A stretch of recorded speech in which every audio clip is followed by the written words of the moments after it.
चलिए, आज हम लोगों को पढ़ना है क्या? Interference of light wave. ठीक ना?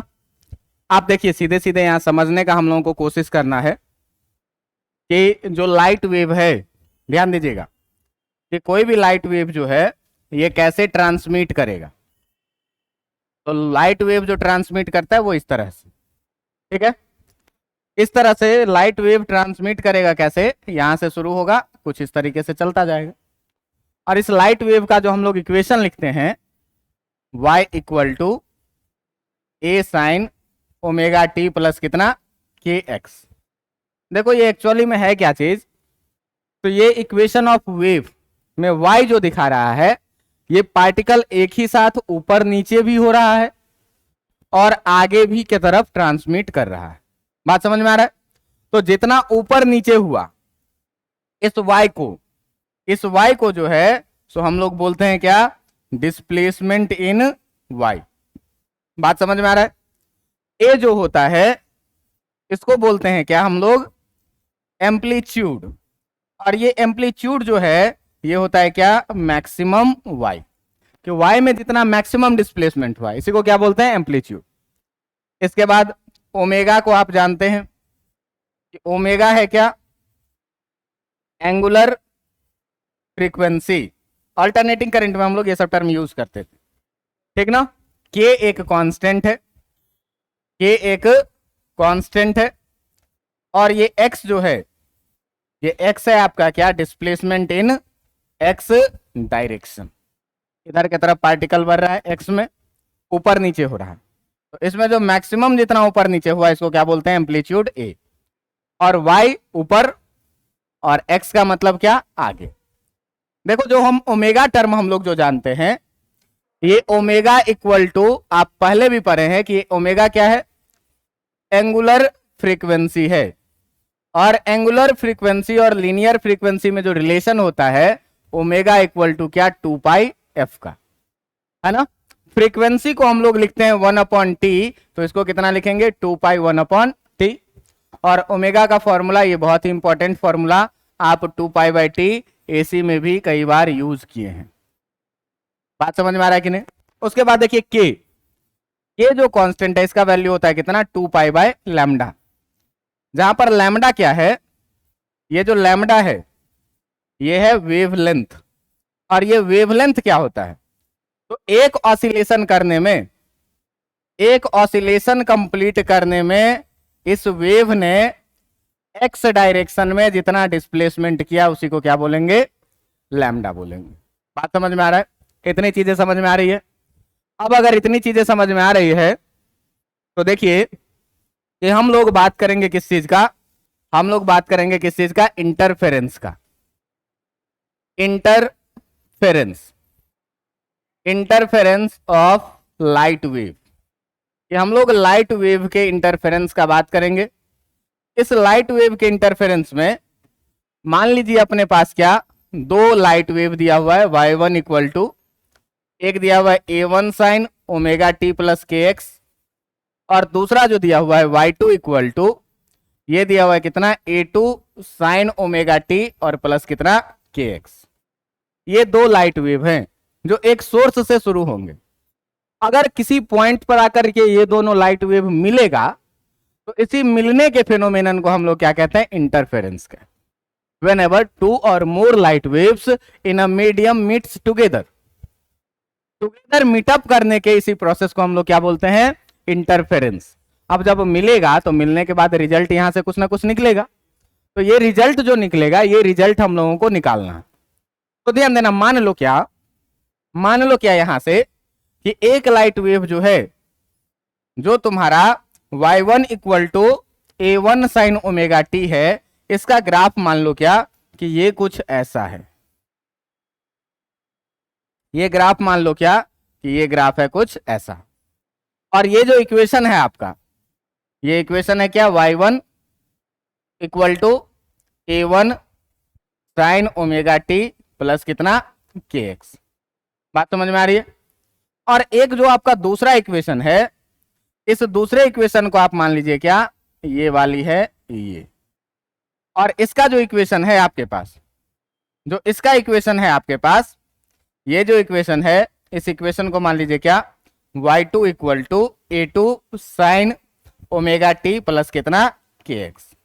अब जरा सा ध्यान से देखना, वेव को समझने के लिए हम लोग क्या करें, तो वेव को, इंटरफेरेंस को समझने के लिए आप ये सोचिए कि यहां पर कोई एक पार्टिकल है p, ठीक है, और इस पार्टिकल को हमने एक रस्सी से बांधा और इधर से, और एक रस्सी से बांध दिया इधर से।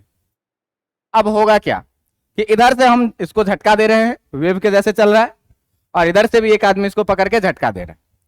एक टर्म ये हो सकता है कि इस रस्सी के कारण ये चाहता है इसको कि हम 3 मीटर ऊपर उठाएं, और ये भी रस्सी चाहता है क्या कि हम इसको 2 मीटर ऊपर उठाएं। ओवरऑल पार्टिकल क्या होगा, 5 मीटर ऊपर उठेगा। बात समझ में आ रहा है कि नहीं? तो पहला वाला वेव भी क्या चाह रहा है कि हम पार्टिकल को ऊपर उठाएं।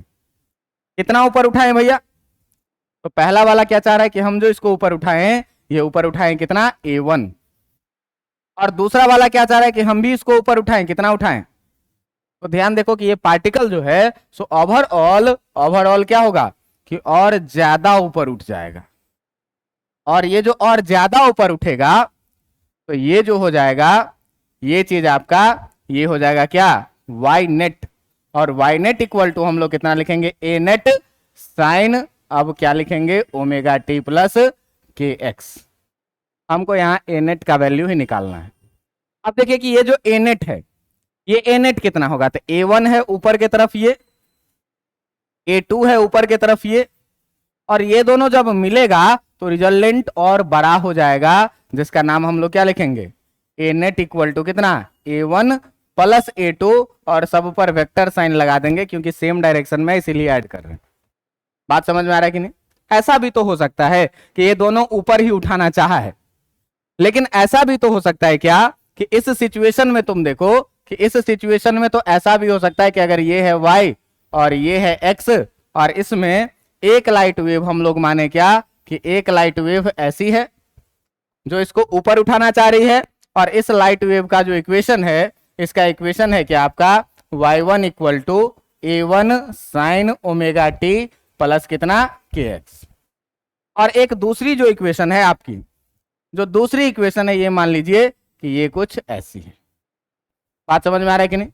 और इसका जो इक्वेशन दिया हुआ है आपके पास, इसका इक्वेशन दिया हुआ है क्या, y2 equal to a2 sine omega t plus कितना kx। देखो कि ये जो लाइट वेव है, ये चाह रही क्या कि हम, ये चाह रही है क्या, ये चाह रही है क्या कि हम जो है सो इसको a1 ऊपर लेके जाएं, जबकि ये क्या चाह रही है कि हम इसको a2 कहां लेके जाएं, नीचे लेके जाएं।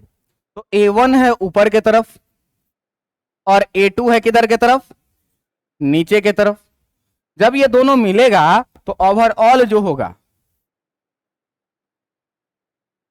कुछ ऐसा, ऐसे सोचिए कि यहां पर है पार्टिकल P, ये है पार्टिकल P, इससे बंधी है रस्सी, ये चाह रहा है इसको ले जाना 5 मीटर ऊपर, और ये चाह रहा है इसको ले जाना 2 मीटर नीचे। तो ओवर ये किधर जाएगा, कितना जाएगा, 3 मीटर ऊपर। तो 3 मीटर ऊपर जाएगा तो a2 इक्वल टू, जो अगर हम लोग यहां पर लिखना चाहेंगे a नेट, तो a नेट इक्वल टू क्या लिखेंगे, a1 प्लस a2 वेक्टर में ही लिखेंगे माइनस, लेकिन अगर वेक्टर में लिखेंगे तो कैसे लिखेंगे, विथ डायरेक्शन। कहने का मतलब कि जो एम्पलीट्यूड का बात होगा या जो y का बात होगा, ओवरऑल दोनों केस में देखो कि एम्पलीट्यूड में सेम डायरेक्शन में था तो ऐड कर दिए, अपोजिट डायरेक्शन में था क्या कर दिए, सब्ट्रैक्ट। ओवरऑल क्या हुआ कि ओवरऑल हम लोग कर क्या रहे हैं कि y नेट इक्वल टू जो लिख रहे हैं वो क्या लिख रहे हैं, y1 और प्लस कितना, यही काम तो कर रहे हैं। वेक्टर सम लेना है रिजल्टेंट निकालने के लिए। बात समझ में आ रही है कि नहीं? वेक्टर सम लेना है क्या निकालने के लिए, रिजल्टेंट निकालने के लिए। और इस वाले का जो इक्वेशन हो जाएगा आपका, ये कितना हो जाएगा, y net equal to a net sine omega t plus कितना kx। देखिए कि ये दोनों ग्राफ में आप देख क्या रहे हैं, तो इस इक्वेशन में जो ये वाला पूरा एंगल है, इस पूरे एंगल को हम लोग क्या बोलते हैं, फेज बोलते हैं। आप देखिए कि ये दोनों ग्राफ एक साथ ही चल रही है, तीनों ग्राफ, तीनों का फेज सेम लिए। यहां पर भी आप देखिए कि ये तीनों ग्राफ कैसा चल रहा है, एक साथ ही चल रहा है। इस तीनों का भी फेज क्या है, सेम है। तो सब जगह हम लोग फेज सेम लिखे हैं और उसमें हम लोग ए नेट A1 प्लस A2 और जो है सो बाकी बाकी काम किए। लेकिन अगर फेज अलग अलग हो, अगर फेज क्या हो, अलग अलग हो, तब क्या होगा, ध्यान देना। अब देखना कि अगर फेज अलग अलग हो तब के लिए अगर हम लोग बात करेंगे तो मान लीजिए क्या कि यहां पर दो सोर्स है, एक सोर्स का नाम है क्या, S1, और यहां पर एक दूसरा सोर्स है जिसका नाम है क्या, S2। यहां पर कोई एक पॉइंट है P, यहां पर कोई एक पॉइंट है क्या, P, और इस P पॉइंट का जो है तो S1 से जो डिस्टेंस है वो है x1 और S2 से जो P पॉइंट का डिस्टेंस है ये है कितना, x2।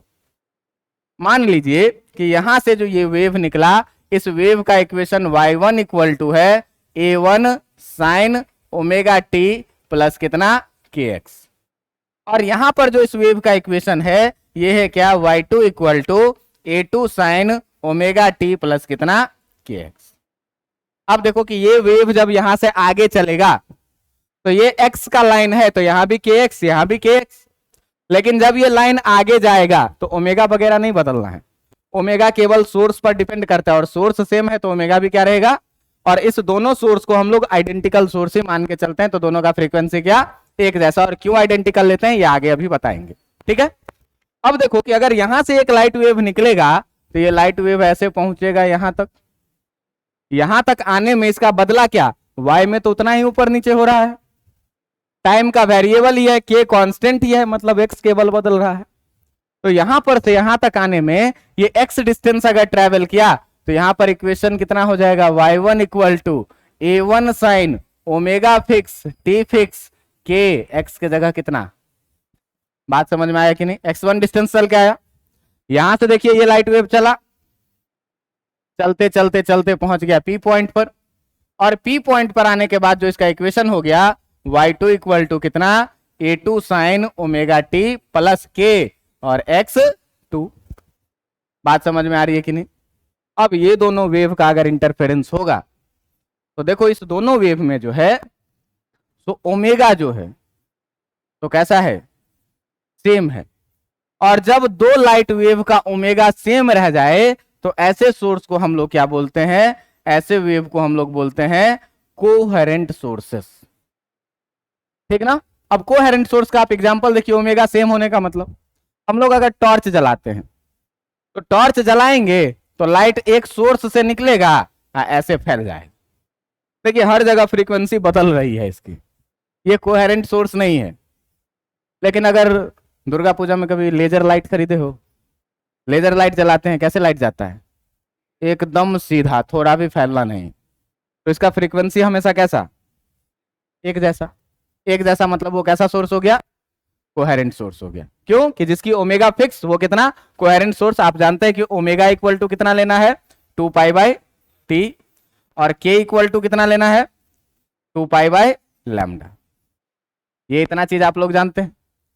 अब देखिए कि अगर इस दोनों का हमको रिजल्टेंट निकालना है तो दोनों का अगर हमको रिजल्टेंट निकालना है, इस दोनों का अगर मिलन होगा तो इस दोनों के मिलन के बाद एक वेव यहां से निकलेगी, और जिस वेव का इक्वेशन हम लोग मान लेते हैं क्या कि इसका जो इक्वेशन होगा y net equal to a net sine. अब देखिए फेज बदल सकता है, फेज क्या होगा ये मेरे को पता नहीं है, अपना टारगेट है क्या, a नेट निकालना और ये फेज निकालना। बात समझ में आ रहा है। तो सबसे पहले हम लोग यहां पर बात करते हैं किस चीज का, फेज डिफरेंस का।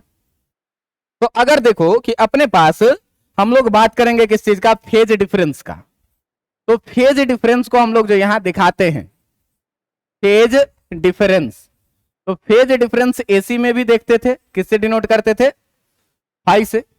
अपने पास दो इक्वेशन है, y1 इक्वल टू कितना, A1 sine omega t plus kx1, और दूसरा है कितना, y2 equal to A2 sine omega t plus कितना kx2। अब इसमें बताओ कि इसका फेज बड़ा है कि इसका फेज बड़ा है।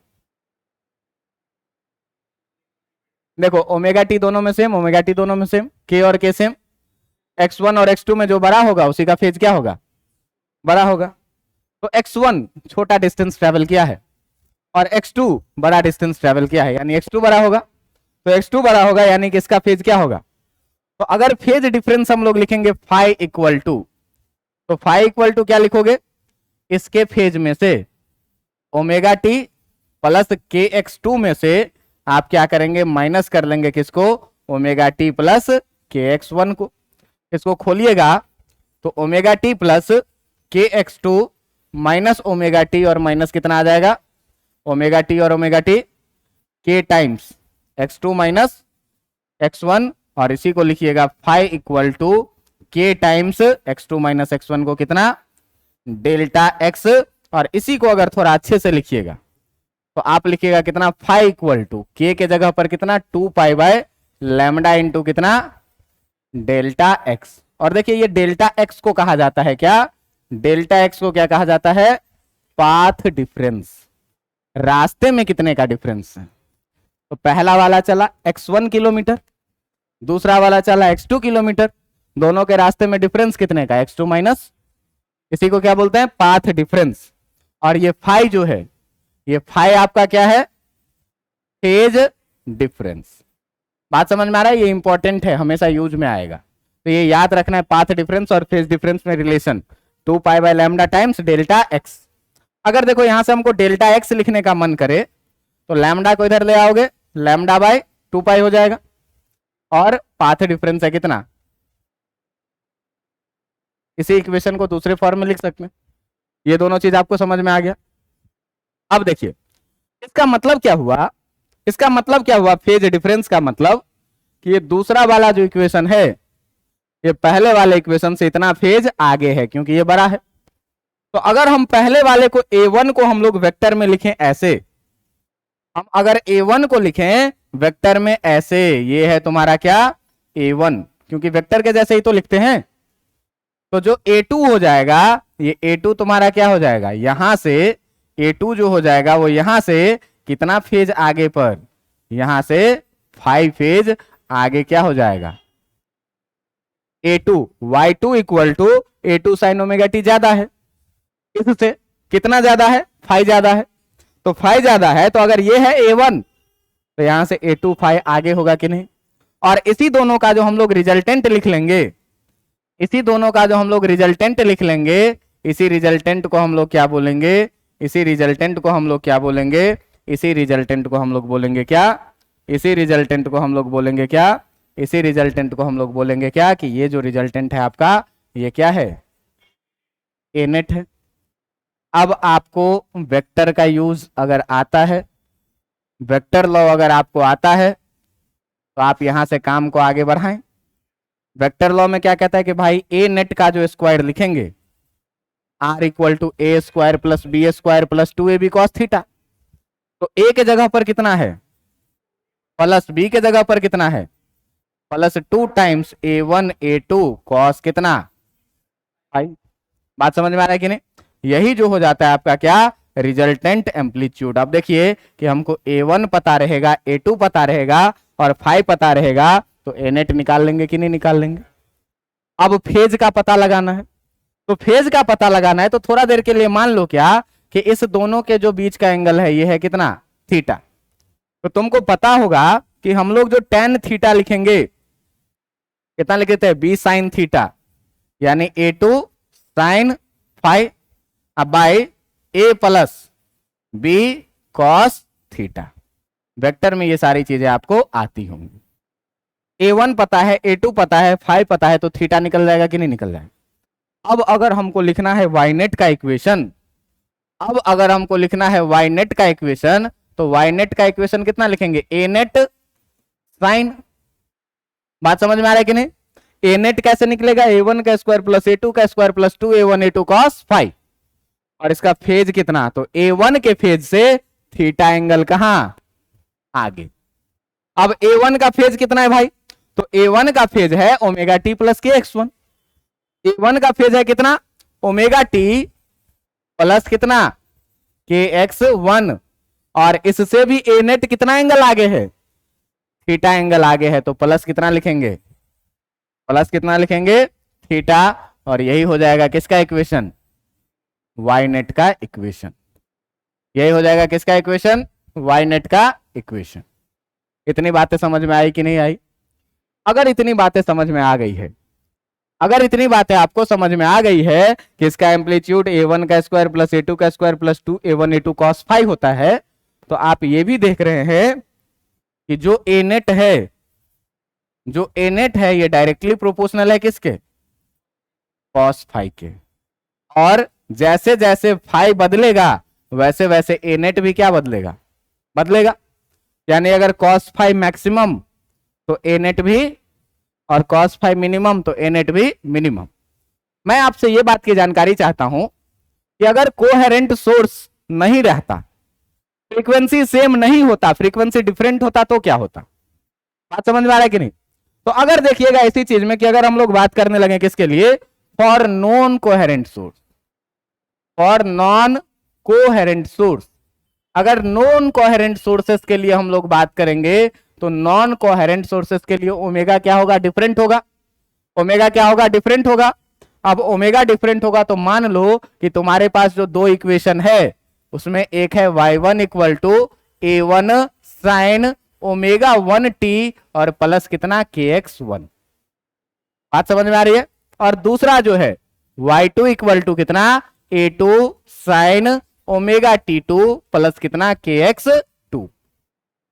देखो दोनों का फ्रीक्वेंसी अब क्या है? अलग अलग, सेम नहीं है। तो अगर हम लोग फेज डिफरेंस का बात करेंगे फाई इक्वल टू, तो इसके फेज में से ओमेगा 2t प्लस kx2 में से क्या करिए आप? माइनस कर दीजिए किसको? ओमेगा 1 2 और प्लस kx1 को। ओमेगा 2 माइनस ओमेगा 1 और दोनों में से t common, x2 minus x1 और दोनों में से k कॉमन। बात समझ में आ रहा है कि नहीं? आप देखिए कि ये जो फेज डिफरेंस फाई है ये टाइम पर डिपेंड कर रहा है ना? ये फाई जो है, ये फाई क्या है? डिपेंडेंट ऑफ टाइम है। डिपेंडेंट ऑफ किसके? टाइम के। यानी टाइम बदलेगा तो फेज बदलेगा, टाइम बदलेगा तो फेज डिफरेंस बदलेगा, तो नेट एम्पलीट्यूड भी क्या होगा? तो कभी cos फाई मैक्सिमम होगा टाइम बदलेगा, तो कभी मिनिमम होगा। तो ए नेट भी कभी मैक्सिमम होगा और कभी क्या होगा? तो ए नेट एम्पलीट्यूड मैक्सिमम होने का मतलब, साउंड में अगर बात करते हैं तो जितना लाउड साउंड होता है एम्पलीट्यूड उतना अधिक, लाइट में जितना ब्राइट लाइट होता है उसका एम्पलीट्यूड उतना अधिक।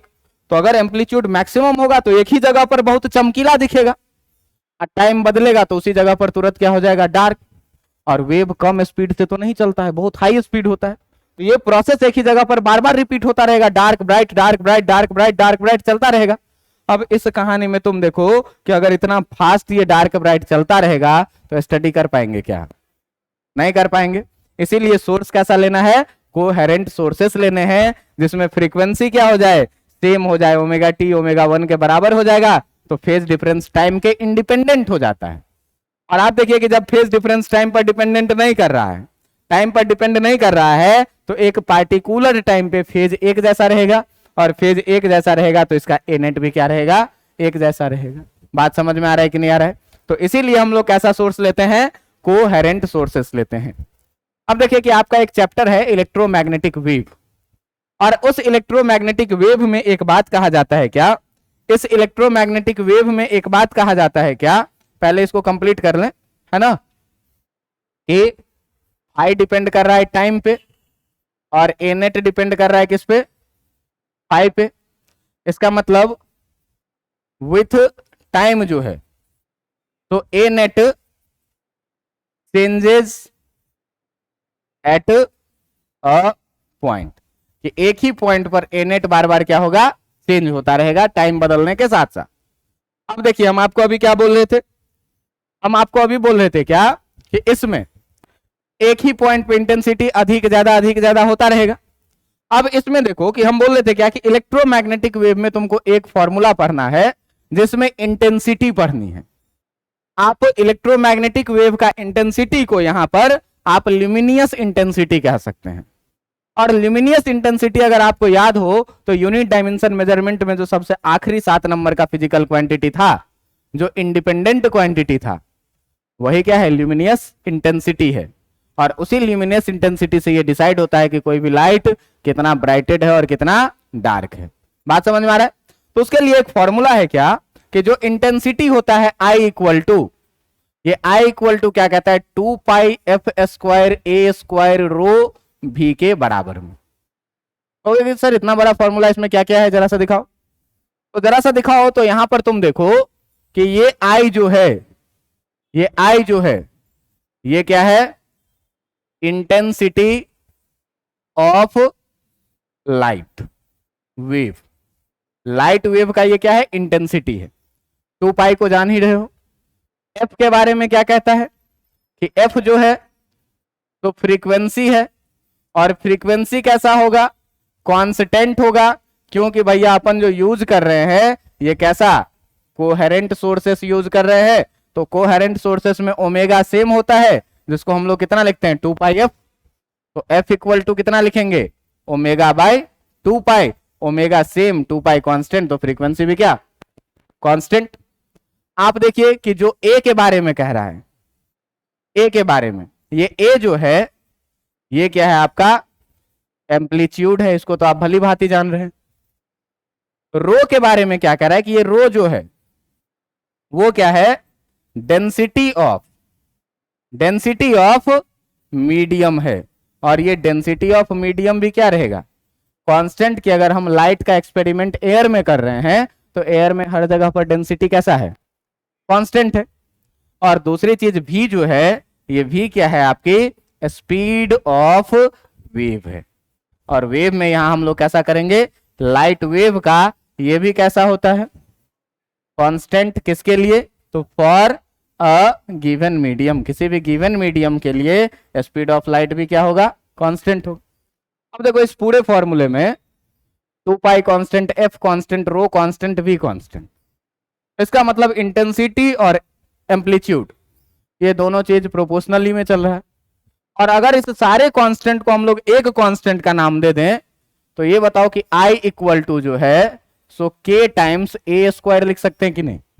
जहां पर k हम लोगों ने कितना लिखा है, जहां पर k को हम लोगों ने लिखना है कितना, 2πf, 2πf² रो और कितना v, 2πf² रो और कितना v। देखो 2πf² रो भी लिख दिए k के जगह पर, f² रो भी, क्या बच गया, a² और i। तो a² और i जब लिख दिए तो ये सारा फॉर्मूला कंप्लीट हो गया। अब यहां से आप देखिए कि अगर हम लोग a² लिखना चाहें तो कितना लिखेंगे, i/k लिखना चाहेंगे। और अगर a इक्वल टू लिखना चाहें तो √i/ कितना लिखेंगे, k लिखेंगे। बात समझ में आ रहा है कि नहीं। तो अब देखना कि अगर यहां से नेमिंग का यूज करना, कि अगर हमको लिखना है a नेट का स्क्वायर, तो इसको क्या लिखेंगे, i नेट अपॉन कितना, ये तो कांस्टेंट है, सबके लिए सेम रहेगा। अगर हमको लिखना है a1 का स्क्वायर तो कितना लिखेंगे, i1 कितना। अगर हमको लिखना है a2 का स्क्वायर तो कितना लिखेंगे, i2/k। अगर हमको a1 लिखना है तो कितना लिखेंगे, √i1/k। और अगर हमको a2 लिखना है तो कितना लिखेंगे, √i2/ कितना। बात समझ में आ रही है कि नहीं। इस सारे वैल्यू को पिछले इक्वेशंस में रिप्लेस करते हैं।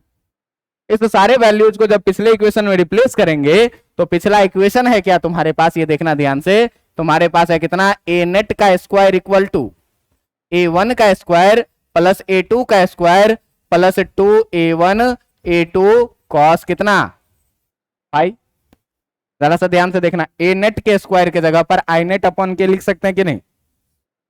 कितना लिखेंगे, i नेट अपॉन कितना, a1 के स्क्वायर पे, a1 के स्क्वायर के जगह पे कितना लिखेंगे, i1/k। इसको कितना लिखेंगे, i2/k 2। इसके बाद 2 के जगह पर कितना, 2 ही। और a1 के जगह पर √i1/ कितना, और a2 के जगह पर √i2/ कितना, और cos phi के जगह पर कितना। ठीक है, तो रूट के हो जाएगा, और ये के सारे खत्म हो जाएंगे कॉमन होके। बचेंगे आपके पास कितने, आपके पास बचेंगे कि i net equal to i1 plus i2 plus 2 times √i1 i2 cos कितना, phi। और ये हो जाएगा इंटेंसिटी के टर्म में रिजल्टेंट वेव का इक्वेशन। और ये है क्या, एम्पलीट्यूड के टर्म में रिजल्टेंट वेव का इक्वेशन। इतनी बातें समझ में आ रही कि नहीं? ये है इंटरफेरेंस, और इंटरफेरेंस में अगर एम्पलीट्यूड पता रहे तो ऐसे रिजल्टेंट का निकालेंगे, और अगर इंटेंसिटी पता रहे तो ऐसे निकालेंगे। अब देखो कि ये जो इंटरफेरेंस है, ये इंटरफेरेंस दो तरह के होते हैं। एक होते हैं क्या, कंस्ट्रक्टिव इंटरफेरेंस, और एक होते हैं क्या, डिस्ट्रक्टिव इंटरफेरेंस। बात समझ में आ रहा है? तो अब पहचानना कि कंस्ट्रक्टिव का मतलब क्या, कोई चीज बढ़ाएगा। तो अगर दो लाइट वेव मिला और रिजल्टिंग उससे भी ज्यादा मिला, मैक्सिमम मिला, तो ऐसे इंटरफेरेंस को हम लोग क्या बोलते हैं, कंस्ट्रक्टिव। और अगर दो लाइट वेव मिला और रिजल्टेंट उससे भी कमजोर हो गया तो उसको क्या बोलेंगे, डिस्ट्रक्टिव। अब देखिए ये चीज जो है, तो पहले वाले एग्जांपल से देखिए, यहां से दो लाइट वेव मिला है A1 A2 और रिजल्टेंट और ज्यादा मिल गया है, मतलब कंस्ट्रक्टिव इंटरफेरेंस है। यहां पर आप देखिए दो लाइट वेव मिला है A1 A2 और रिजल्टेंट इस दोनों से कमजोर हो गया, तो ये कैसा इंटरफेरेंस है, डिस्ट्रक्टिव इंटरफेरेंस। बात समझ में आ रहा है? तो कब कंस्ट्रक्टिव इंटरफेरेंस होगा और कब डिस्ट्रक्टिव इंटरफेरेंस होगा, इसके लिए आप सीधे सीधे देखिए कि अगर एम्पलीट्यूड का इंटेंसिटी, अगर एम्पलीट्यूड या इंटेंसिटी दोनों क्या हो, मैक्सिमम हो, तो कंस्ट्रक्टिव होगा। और अगर एम्पलीट्यूड या इंटेंसिटी क्या हो, मिनिमम हो, तो कैसा होगा, डिस्ट्रक्टिव होगा। तो हम लोग यहां से क्या करते हैं भाई, इंटरफेरेंस को दो पार्ट में लेते हैं, और इंटरफेरेंस को जो दो पार्ट में लेंगे तो इसमें से हम लोग एक पार्ट को बोलेंगे क्या, कंस्ट्रक्टिव इंटरफेरेंस, और दूसरे पार्ट को क्या बोलेंगे, डिस्ट्रक्टिव इंटरफेरेंस। तो देखिएगा ये है क्या आपका कंस्ट्रक्टिव इंटरफेरेंस, कंस्ट्रक्टिव इंटरफेरेंस, और यहां पे जो आपका है ये क्या है, डिस्ट्रक्टिव इंटरफेरेंस। कंस्ट्रक्टिव इंटरफेरेंस और डिस्ट्रक्टिव इंटरफेरेंस। ध्यान देना कि कंस्ट्रक्टिव इंटरफेरेंस में मैंने क्या बोला, कि कंस्ट्रक्टिव इंटरफेरेंस में सीधा सीधा ध्यान रखना है क्या, कि ए नेट हो चाहे आई नेट हो, ये दोनों कैसा होना चाहिए, मैक्सिमम होना चाहिए। बात समझ में आ रहा है कि नहीं? अब ए नेट और आई नेट मैक्सिमम होगा तो भैया तुम जरा सा देखो कि जो तुम्हारा ए नेट का इक्वेशन है ये है क्या, A1 square plus A2 square plus 2A1 A2 cos phi, या जो तुम्हारा आई नेट का इक्वेशन है, जो आई नेट का इक्वेशन है वो है कितना, I1 plus I2 plus 2 times root under I1 I2 cos कितना। अब देखो कि अगर कोई वेव अपने पास दे दिया, अगर कोई वेव अपने पास दे दिया, तो वेव अगर दे दिया इसका मतलब A1 और A2 दे दिया, और ये वैल्यू फिक्स, ये कभी बदलेगी नहीं। तो जब A1 A2 फिक्स हो गई, I1 I2 भी क्या हो गई, फिक्स हो गई, ये कभी बदलेगी नहीं। मतलब केवल cos फाई के बदलने से A नेट बदलेगा, और केवल cos फाई के बदलने से I नेट भी क्या होगा, बदलेगा। तो अगर हमको इंटेंसिटी मैक्सिमम चाहिए तो cos फाई का वैल्यू भी क्या होना चाहिए, मैक्सिमम होना चाहिए। तो इसका मतलब हुआ कि फॉर ए मैक्स या फॉर आई मैक्स, जो cos फाई को होना चाहिए, ये cos फाई को कितना होना चाहिए, और cos फाई का मैक्सिमम वैल्यू कितना होता, +1। cos फाई का मैक्सिमम वैल्यू कितना होता, कितने पे, तो phi equal to cos 0 degree पे होता। इसके बाद कहां पे होता, इसके बाद कहां पे होता, इसके बाद कहां पे होता, इवन मल्टीपल ऑफ पाई पे। यानी इसको फेज डिफरेंस को अगर हम लिखेंगे फाई इक्वल टू, तो कितना लिख सकते हैं, 2n पाई। यहां पर n इक्वल टू कितना है, 0 1 2 3 डॉट डॉट डॉट, 0 डालिए 0, 1 डालिए 2 पाई, 2 डालिए 3 डालिए 4 डालिए, इस तरीके से चलता जाएगा। मतलब कंस्ट्रक्टिव इंटरफेरेंस के लिए जो फेज डिफरेंस होगा वो कितना होगा, 2n पाई के बराबर। बात समझ में आ रहा है? यहां पर आ जाओ। डिस्ट्रक्टिव इंटरफेरेंस में मैंने क्या बोला कि आपका जो ए नेट होना चाहिए या आई नेट होना चाहिए, ये कितना होना चाहिए, मिनिमम होना चाहिए। अब देखो कि जो तुम्हारा ए नेट या जो तुम्हारा आई नेट है, ये वैल्यू डिपेंड कर रहा है केवल किस चीज पे, ये वैल्यू डिपेंड कर रहा है केवल किस चीज पे भाई, फाई पे। इसका मतलब इस पूरे कहानी में, इस पूरे कहानी में जो है, सो फॉर ए मैक्स या फिर आई मैक्स, मिनिमम के लिए ना बात कर रहे हैं, ए मिनिमम या फिर आई मिनिमम के लिए देखो A1 A2 I1 I2 तो बदलने से रहा, तो अगर cos फाई मिनिमम होगा तो आई नेट भी क्या होगा, मिनिमम। तो ए मिनिमम या आई मिनिमम के लिए आपके cos फाई को क्या होना चाहिए, और मिनिमम वैल्यू कितना होता, -1। कहां कहां पे, तो फाई इक्वल टू पाई पे, 3 पाई पे, 5 पाई पे। बात समझ में आ रहा है कि नहीं? इसको ध्यान से देखो, ये ऑड मल्टीपल ऑफ पाई है, तो ऑड मल्टीपल को हम लोग कैसे लिखेंगे, फाई इक्वल टू 2n+1 या -1। तो अगर 2n+1 लिखेंगे तो n इक्वल टू 0 से शुरू करेंगे, लेकिन ज्यादा अच्छा रहता है कि 2n-1 से शुरू करिए और लिखिए कितना, पाई। बात समझ में आ रहा है? लेकिन यहां पर जो है तो n इक्वल टू कहां से, 1 2 3 डॉट डॉट डॉट, एक जगह 0 से, एक जगह कहां से, 1 से। इसका क्या फायदा है ये तुमको दिखेगा यंग्स ड्यूअल स्लिट एक्सपेरिमेंट में। हम यहाँ 2n+1 भी लिख सकते थे, आप भी लिख सकते हैं। बात समझ में आ रहा है? लेकिन n इक्वल टू 0 पे अगर ब्राइट होगा, n इक्वल टू 0 पे अगर ब्राइट होगा तो 1 पे डार्क होगा, मिनिमम। बात समझ में आ रहा है कि नहीं? अगर 1 पे ब्राइट हुआ तो 2 पे क्या होगा, ऐसा पैटर्न चलता है, bright dark bright dark bright dark का पैटर्न चलता है। इसीलिए इसमें 0 से शुरू करते हैं, इसमें 1 से शुरू करते। इतनी बातें समझ में आ रही है कि नहीं? अब देखो कि दोनों के लिए हम लोग जरा सा बात करें किसका, पाथ डिफरेंस का। इधर हम लोग कंस्ट्रक्टिव और इधर डिस्ट्रक्टिव लेके चल रहे हैं। पाथ डिफरेंस का फॉर्मूला देखो हम लोग क्या पढ़े हैं, पाथ डिफरेंस और फेज डिफरेंस में जो रिलेशन हम लोगों ने पढ़ा है वो क्या पढ़ा है, path difference equal to lambda upon 2 pi times phase difference. तो अगर पाथ डिफरेंस का बात करेंगे, अगर पाथ डिफरेंस का बात करेंगे तो जो डेल्टा एक्स लिखते हैं वो डेल्टा एक्स कितना लिखते हैं, लैम्डा बाय 2 पाई इंटू कितना, 5। तो अगर देखो कि फाई इक्वल टू कंस्ट्रक्टिव में 0 लेते हैं, फाई1 इक्वल टू कितना, 0 लेते हैं, तो फाई1 इक्वल टू 0 लेंगे तो डेल्टा x1 बराबर लैम्डा बाय 2 पाई इंटू कितना हो जाएगा, जो कि कितना हो जाएगा, मतलब पाथ डिफरेंस कितने का, 0 का। अगर हम फाई2 इक्वल टू अगला कितना होगा, 2 पाई पे कंस्ट्रक्टिव, 0 के बाद कहां पे, 2 पाई पे, तो 2 पाई पे कंस्ट्रक्टिव, तो डेल्टा x2 कितना लोगे, लैम्डा अपॉन 2 पाई, और फाई के जगह पर कितना कट जाएगा, कितना आएगा, इस तरीके से चलता रहेगा, लैम्डा 2 लैम्डा 3 लैम्डा। लास्ट में देखो कि अगर हम फेज डिफरेंस लेते हैं 2n पाई, तो पाथ डिफरेंस कितना लिखेंगे, लैम्डा अपॉन 2 पाई इंटू कितना, पाई से पाई गया, 2 से 2 गया, कितना बचा, delta x equal to n lambda. और यहां पर जो है तो n का वैल्यू हम लोग कहां से ले रहे हैं, 0 1 2 3 डॉट डॉट डॉट। मतलब कंस्ट्रक्टिव इंटरफेरेंस में जो पाथ डिफरेंस होता है वो कितने के बराबर में, n लैम्डा के बराबर में। बात समझ में आ रहा है कि नहीं?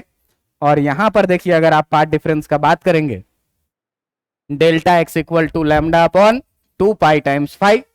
तो अगर फाई इक्वल टू कहां से शुरू हो रहा है, ये देखो डिस्ट्रक्टिव इंटरफेरेंस, पाई 3 पाई 5 पाई, तो अगर पाई लेते हैं तो कितना हो जाएगा, लैम्डा अपॉन, अगर फाई इक्वल टू हम लोग कितना लेते हैं, पाई लेते हैं, तो यहां से देखिए जो डेल्टा x1 निकल के आएगा, लैम्डा अपॉन 2 पाई इंटू कितना, पाई से पाई कट गया, कितना आ गया।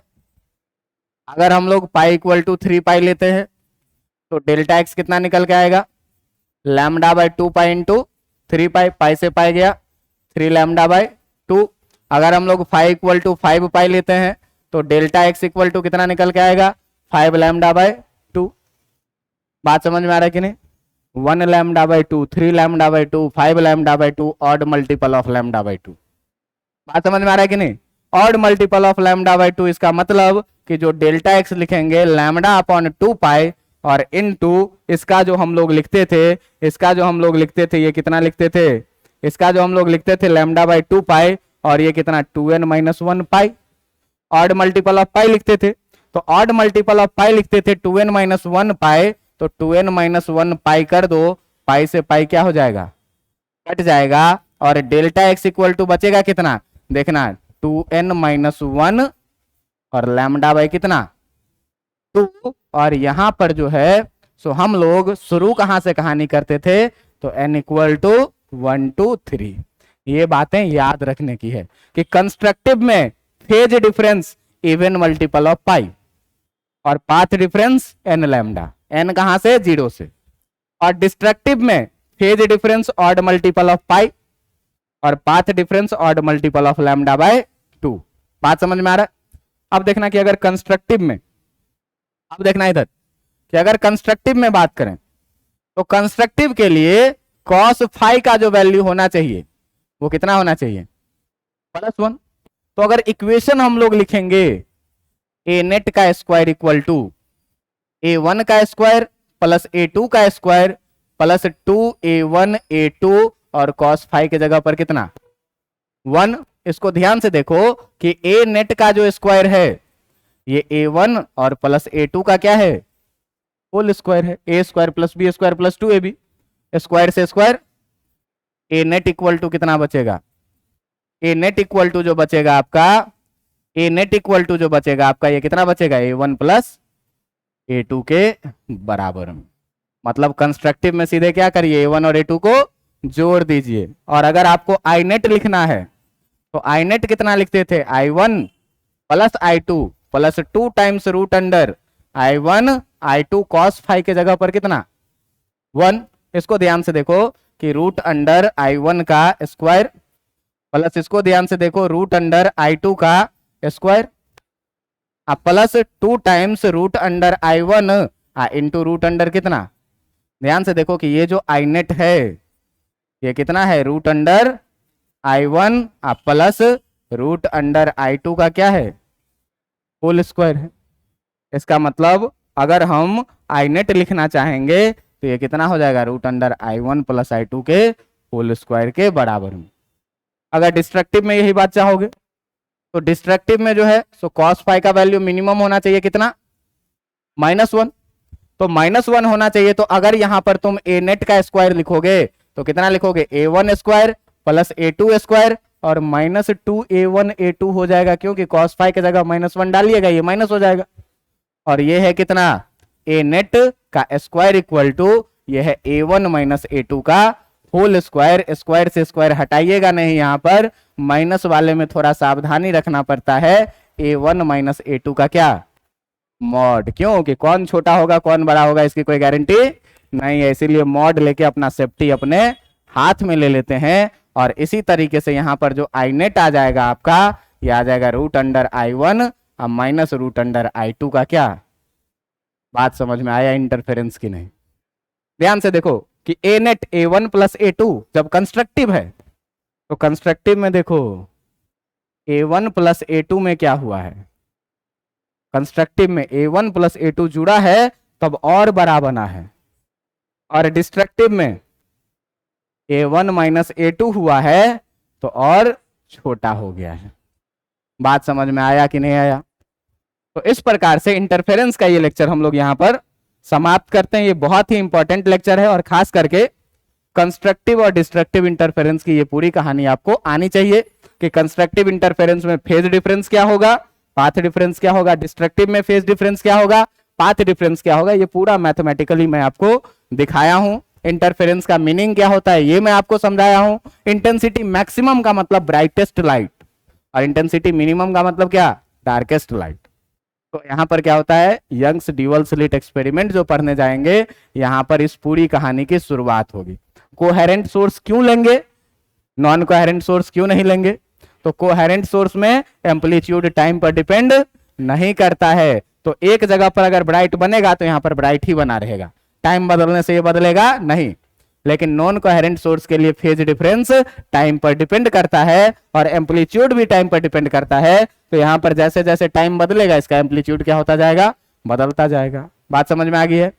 तो यहाँ पर आज के लेक्चर को रोकते हैं, अगले क्लास से हम लोग यंग्स का स्लिट एक्सपेरिमेंट पढ़ना शुरू करेंगे। ठीक है, काफी है।